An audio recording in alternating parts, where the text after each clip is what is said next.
BJP कार्यालय पे सुबह का दिनचर्या ये था कि मैं सुबह 6 बजे घर से निकलता था, पार्टी कार्यालय जाता था, ताला खुलता था, उसके बाद कुर्सी ठीक ठाक करके स्वयं झाड़ू लगाता था।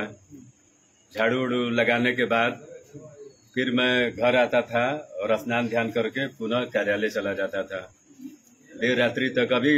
कभी कभी तो ऐसा होता था कि किसी परीक्षा के कारण या किसी बीमारी के कारण किसी को हॉस्पिटल ही आना हो, परीक्षा के कारण विद्यालय आना हो, तो जो कार्यकर्ता होते थे वो मुझे फोन करते थे कि भाई मेरी लड़की आ रही है, चाहे लड़का आ रहा है, रात्रि में यहीं कार्यालय पे विश्राम करेंगे। तो वो फोन 11 बजे भी रात्रि में आ जाए, चाहे 12 बजे आ जाए, तो मैं बिना आलस्य किए मैं स्वयं जाता था। उस समय भी ताला खोलता था, उनको पूरी व्यवस्था बना के, और फिर मैं घर आता था। यह प्रक्रिया मुझे लगता है कि निरंतर कई वर्षों तक चली। आज चूंकि अपना नया कार्यालय बन गया है। लोग बहुत कुछ बोलते भी थे उस वक्त।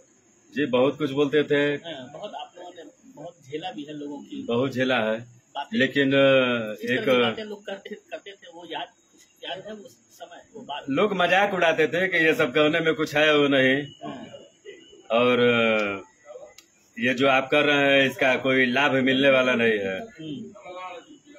तो चूंकि आदमी हर विषय को नजरअंदाज करता था, मन में कार्यकर्ता का भाव था, तो कार्यकर्ता के भाव के नाते चूंकि संघ का मैं स्वयंसेवक हूँ और संघ में स्वयं की प्रेरणा से काम करने वाला ही स्वयंसेवक होता है, इस भावना के साथ निरंतर चाहे कोई भी काम रहा हो, झाड़ू लगाना हो, कार्यालय बंद करना हो, खोलना हो, मंच का संचालन करना हो, माने किसी भी क्षेत्र में अगर लगाया जाए संगठन के द्वारा तो बखूबी उसका निर्वहन होता था।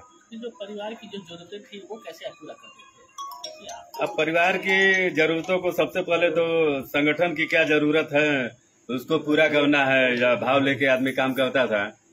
कभी कभी मेरे पिताजी उस समय जिंदा थे, वो काफी नाराज हो जाते थे और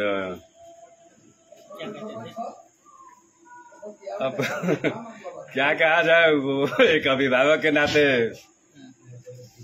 कभी कभी इस प्रकार की स्थिति का निर्माण होता था कि वो पिटाई भी कर देते थे। ये बहुत बड़े नेता हुए, वो दिन भर घर छोड़ के जाना है तो परिवार की चिंता नहीं है, लेकिन कभी कभी आंखों में आंसू भी आ जाते थे, लेकिन अकेले उस चीज को आदमी सहन करता था और फिर थोड़ी देर बाद वही भाव लिए संगठन के काम के लिए